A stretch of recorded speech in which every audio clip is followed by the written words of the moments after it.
આજે 24 માર્ચે વિશ્વભરમાં વર્લ્ડ ટીબી ડેની ઉજવણી થઈ રહી છે, જેનો ઉદ્દેશ ક્ષયરોગ એટલે કે ટીબી અંગે જાગૃતિ ફેલાવવાનો છે.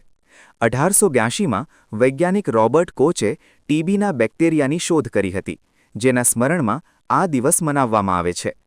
ટીબી એક ચેપી રોગ છે, જે ટ્યુબરક્યુલોસિસ તરીકે ઓળખાય છે અને મુખ્યત્વે ફેફસાને અસર કરે છે, પરંતુ તે શરીરના અન્ય અંગોમાં પણ ફેલાઈ શકે છે. આ રોગના મુખ્ય લક્ષણોમાં સતત 3 અઠવાડિયા સુધી ખાંસી, કફમાં લોહી, છાતીમાં દુખાવો, અચાનક વજન ઘટવું, ભૂખ ન લાગવી અને રાત્રે પરસેવો થવો શામેલ છે.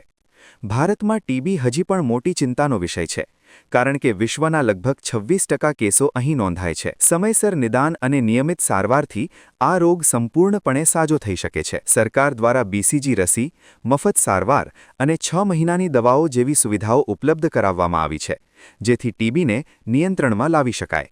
સરકાર અને આરોગ્ય વિભાગ દ્વારા ટીબીને નિયંત્રિત કરવા માટે અનેક પગલાં લેવામાં આવ્યા છે. હવે નવી સારવાર પદ્ધતિઓના કારણે કેટલાક કેસોમાં માત્ર 6 મહિનામાં ટીબીનો ઇલાજ શક્ય બન્યો છે. જો ટીબીની સારવાર અધૂરી છોડી દેવામાં આવે તો તે એમડીઆર ટીબી એટલે કે મલ્ટી ડ્રગ રેઝિસ્ટન્ટ ટીબીમાં પરિવર્તિત થઈ શકે છે, જે વધુ ગંભીર અને ખર્ચાળ બને છે. તેથી ડૉક્ટરની સલાહ મુજબ સંપૂર્ણ સારવાર લેવી ખૂબ જરૂરી છે.